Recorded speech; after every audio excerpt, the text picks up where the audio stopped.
पिछले एपिसोड के लास्ट में हमने देखा था कि चांदमी ने सुयुन को बुसान बुलाया था और सुयुन के मना करने के बाद भी कि उसने वोंसुक को नहीं मारा, चांदमी गोली चला देती है। पर चांदमी ने गोली ऐसा मारा था कि वो सुयुन को बस टच करता चला गया था। सुयुन शॉक्ड रह जाता है। उसने एक्सपेक्ट नहीं किया था कि चांदमी गोली चलाएगी। वो बोलता है, तुम पागल हो गई हो क्या? ये सब क्या कर रही हो? चलो मैं मानता हूँ जंगयुंग के केस में मैंने किया था, मैंने उसका पैर तोड़ा था, पर मैंने वोंसुक को नहीं मारा। पर चांदमी को भरोसा नहीं होता। वो चिल्ला के कहती है कि तुमने मेरे भाई को क्यों मारा? मेरे भाई को मारने के बाद तुम्हारी हिम्मत कैसे हुई मुझसे बात करने की? तुम्हें तो मर जाना चाहिए। सुयुन चांदमी के हाथ से पिस्टल लेने लगता है। दोनों थोड़ा स्ट्रगल करते हैं और लास्ट में सुयुन पिस्टल ले लेता है। वो पिस्टल अपने सिर पे लगा लेता है और कहता है कि अगर मैंने वोंसुक को मारा है तो मैं भी अपनी जान ले लूंगा। अगर तुम्हें सच में ऐसा लगता है कि मैंने उसकी जान ली है तो मैं खुद को मार दूंगा।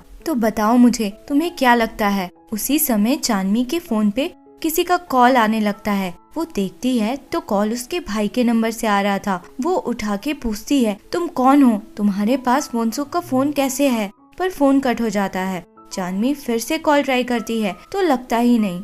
अगले सीन में हम देखते हैं कि जयबम एक बेंच पे बैठा था और ओसंग वहीं पे बास्केटबॉल खेल रहा था। जयबम याद करता है कि जब उसने पिछली रात ओसंग से पूछा था कि कहीं मैंने ही तो वोंसुक का मर्डर नहीं किया है, तो उस पे ओसंग उस पे गुस्सा करके कहता है कि ये सब क्या बोल रहे हो, तुम क्यों मारोगे उसे? जयबम को लगता है ओसंग झूठ बोल रहा है, तो ओसंग कहता है कि ये सच है कि तुम्हारा एक्सीडेंट नहीं हुआ था, बल्कि तुमने सुसाइड अटेम्प्ट किया था। तुम्हारे पेरेंट्स ने डिसाइड किया कि बोलेंगे कि तुम्हारा कार एक्सीडेंट हुआ, इसलिए मुझे भी झूठ बोलना पड़ा। जयबम पूछता है कि उसने सुसाइड अटेम्प्ट कैसे किया था, तो ओसंग बताता है कि वो अपने पेरेंट्स के बिल्डिंग से कूद गया था। रीजन पता नहीं क्योंकि सुसाइड नोट नहीं था। जयबम पूछता है कि आखिर उसके और वोंसुक के बीच एग्जैक्टली हुआ क्या था, तो ओसंग कहता है कि वो उसे कुछ दिखाएगा। अभी तो वो चीज घर पे है, अगली बार मिलने पे वो लेकर आएगा। इधर सुयुन अपना मास्क, ग्लव्स और जितने भी एविडेंसेस थे सब जला देता है। बुलेट स्क्रैच होने से सुयुन पेन में था, तो चांदमी उसका बैंडेज करती है। उसका जैकेट भी फट गया था तो उसे नया हुडी भी देती है। दूसरी तरफ ओसंग खेलने के बाद जयबम के पास आकर बैठता है। वो अपने बैग में से एक एनवेलप निकालकर जयबम को देता है और कहता है, ये तुम्हारा हुआ करता था। सुसाइड अटेम्प्ट के कुछ दिन पहले ही तुमने मुझे ये रखने को दिया था और बोला था कि इसे कभी ना खोलना। पर जयबम के सुसाइड अटेम्प्ट के बाद जब वो होश में नहीं आ रहा था तो ओसंग ने उसे खोल लिया था। जयबम एनवेलप खोलकर देखता है तो उसमें उसके और वोंसुक के बहुत सारे फोटोग्राफ्स थे, जिससे ऐसा लग रहा था कि दोनों एक कपल थे। ओसंग कहता है, इसलिए मैंने तुमसे कहा था कि वोंसुक के बारे में तुम किसी से कुछ मत कहना। इधर सुयुन और चांदमी आपस में बात कर रहे थे। सुयुन कहता है, तुम्हारी वजह से मैं बच गया, वरना पुलिस मुझे मर्डर के लिए अरेस्ट कर लेती। फिर पूछता है कि तुम्हें पता कैसे चला कि पुलिस मेरा बैग ढूंढ रही है, तो चांदमी कहती है कि उसे ओसंग ने बताया था। चांदमी बताती है कि वो ओसंग के पास गई थी जब उसे पता चला था कि ओसंग उसके भाई की कमजोरी जानकर उसे मैनिपुलेट कर रहा था और उससे इस बारे में पूछा था। ओसंग ने कहा था कि वो वोंसुक को मैनिपुलेट करता है तो उसका ये मतलब नहीं कि उसने मर्डर किया है। फिर ओसंग ने ही बताया था कि पुलिस सस्पेक्ट को ऑलमोस्ट पकड़ चुकी है, बस एक बैग की तलाश है। और जब डिटेक्टिव जिन बॉक्सिंग क्लब पहुंची थी लॉकर चेक करने, तो चांदमी ने उनके पहले जाकर बैग ले लिया था, क्योंकि उसे लगा था कि अगर पुलिस सुयुन को अरेस्ट कर लेती है तो उसे सुयुन को कन्फ्रंट करने का चांस नहीं मिलेगा और वो खुद उसे मारना चाहती थी। दोनों फिर कल्प्रिट के बारे में बात करते हैं जिसने वोंसुक के फोन में कॉल किया था। उन्हें थोड़ा अजीब लगता है कि उसने आखिर कॉल क्यों किया। चांदमी सुयुन को बताती है कि जब कल्प्रिट का कॉल आया था तो बैकग्राउंड में उसे कुछ आवाजें सुनाई पड़ी थी और वो रिकॉर्डिंग सुयुन को भी सुनाती है। इधर जयबम अपनी और वोंसुक की फोटोज को जला रहा होता है और उसकी मॉम कंफ्यूज्ड वे में उसे ऐसा करते देख रही थी। सुयुन ट्रेन से वापस सॉल आता है। ट्रेन से उतरने पे उसे जोर से हेडेक होने लगता है और वो वहीं पे बेहोश होकर गिर जाता है। कुछ दिनों से सुयुन का किसी को पता नहीं था, तो डिटेक्टिव जिन उसे ढूंढते हुए उस जगह पे आती है जहां वो अपनी बाइक पार्क किया करता था। वो तो वहाँ नहीं था, पर चांदमी वहाँ पहुँचती है। डिटेक्टिव उससे सुयुन के बारे में पूछती है और कहती है तुम लोग काफी क्लोज हो गए हो लगता है। तो चांदमी कहती है हम बस सेम क्लास में हैं। डिटेक्टिव उससे फिर कहती है कि वो अपने भाई के केस में खुद से छानबीन ना करे और ये भी कहती है कि वो सुयुन से दूर रहे।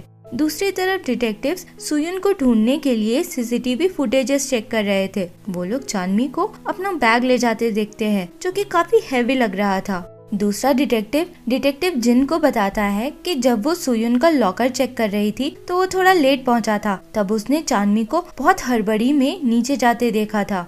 इधर जयबम भी सुयुन को कांटेक्ट नहीं कर पा रहा था, तो उससे मिलने वो उसके बॉक्सिंग क्लब पहुंचता है।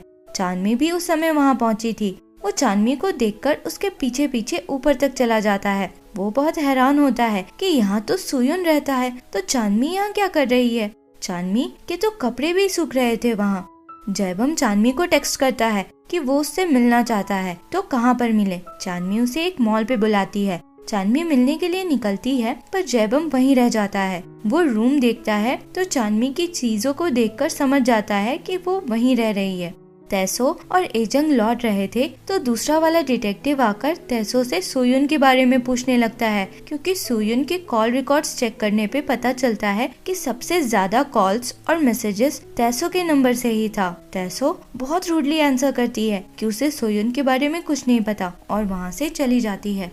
जयबम की मॉम ने उसके फोन में ट्रैकर लगाया हुआ था और जब वो घर नहीं आया तो ओसंग को भेजा उसे ढूंढने के लिए। ओसंग सुयुन के घर तक पहुंचा तो जी ह्यून भी वहां पहुंची, क्योंकि सुयुन भी क्लास नहीं आया था। दोनों ऊपर पहुंचे तो वहां चांदमी के कपड़े सूखते देखकर उन्हें बहुत हैरानी होती है। जयबम बाहर निकलकर बताता है कि चांदमी तो यहाँ रहती है, पर ऐसा नहीं लगता कि वो और सुयुन साथ में रहते हैं। सुयुन के घर में चांदमी की चीजों को देखकर जीयुन बहुत गुस्सा हो रही थी। चांदमी जयबम का वेट कर रही थी तो उसे जयबम का मैसेज आता है कि वो मिलने नहीं आ पाएगा। दूसरी तरफ सुयुन अब भी हॉस्पिटल में ही था। डॉक्टर आकर उसे बताते हैं कि कल वो घर जा सकता है। वो बताते हैं कि सुयुन की हालत सुधरी तो नहीं है, पर और ज्यादा बिगड़ी भी नहीं है। अगले दिन चांदमी स्कूल के लिए निकली तो रास्ते में उसे रियलाइज हुआ कि उसके ब्रेक्स नहीं काम कर रहे थे। स्कूटर काफी तेज स्पीड में था। उसे समझ नहीं आ रहा था कि क्या करे। फिर एक शॉप के बाहर ब्लैंकेट्स के ढेर को देखकर वो जानबूझकर स्कूटर वहां टकरा देती है, जिससे स्कूटर फाइनली रुक जाता है। वो स्कूटर मैकेनिक से दिखाती है तो उसे पता चलता है कि ब्रेक्स कटे हुए थे, जैसे किसी ने इंटेंशनली काटा हो नाइफ से। ये सुनकर चांदमी शॉक्ड होती है। अगले सीन में हम देखते हैं कि चांदनी स्कूल में लाउड स्पीकर से चिल्ला चिल्ला के कह रही थी कि मर्डरर तुम कहाँ छुपे हो, मुझे मारने की जितनी भी कोशिश कर लो, मैं मरने वाली नहीं हूँ, मैं तुम्हें ढूंढ कर रहूंगी। चांदनी खुद को एम्बैरेस कर रही थी। सभी स्टूडेंट्स उसे ऐसे देख रहे थे जैसे वो पागल हो। तभी तैसो आकर उसे रोकती है। तैसो और एजंग चांदनी को हॉस्पिटल ले जाना चाहते थे, पर चांदनी मना कर देती है। एजंग तैसो को बताती है कि आज चांदनी का बर्थडे है। उसे पता है क्योंकि वोंसु के बर्थडे के रिमाइंडर्स उसके फोन में आ रहे थे। चांदनी जब घर पहुंचती है तो देखती है कि किसी ने पूरा तोड़ फोड़ किया हुआ था। सारा सामान बिखरा हुआ था, उसके यूनिफॉर्म भी फाड़ दिए गए थे। ये देखकर चांदनी बहुत परेशान होती है। अगले सीन में हम देखते हैं कि डिटेक्टिव जिन अपने हस्बैंड से मिलने हॉस्पिटल आती है। उसी समय सुयुन भी वहां आता है डॉक्टर से मिलने, क्योंकि उसके बाद वो घर जाने वाला था। सुयुन को वहां देखकर डिटेक्टिव बहुत हैरान होती है। बात करने पे उन्हें पता चलता है कि पूरे टाइम सुयुन हॉस्पिटल में ही था। सुयुन कहता है कि उसने फोन ऑफ रखा था क्योंकि वो नहीं चाहता था कि उसके दोस्तों को उसके बीमार होने के बारे में पता चले। डिटेक्टिव इन्वेस्टिगेशन के बारे में कुछ नहीं पूछती और ऐसे ही थोड़ी देर नॉर्मली बात करती है।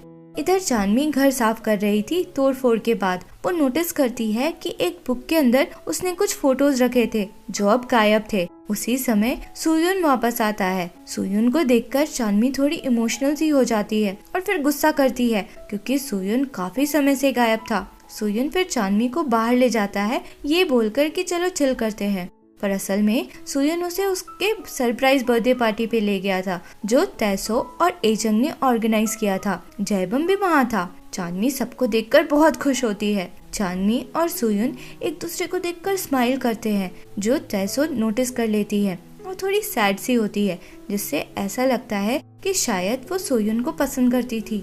लास्ट में हम देखते हैं कि ओसंग जयबम की मॉम से फोन पे बात करके उसका लोकेशन बताता है। फिर वो अंदर आता है। उसी समय चांदनी अपना फेस धोने वॉशरूम गई थी। उस संग बाकी लोगों से बात कर रहा था। तभी उसका फोन रिंग होता है। सुयुन को रियलाइज होता है कि ये तो वही साउंड है जो वॉन्सुक के फोन से आया था जब कल्प्रिट ने वॉन्सुक के फोन से चांदनी को कॉल किया था। और ये एपिसोड यही खत्म होता है। आगे क्या हुआ जानने के लिए मिलते हैं अगले एपिसोड में। अगर वीडियो पसंद आया हो तो लाइक, शेयर और सब्सक्राइब करें। Thank you for watching.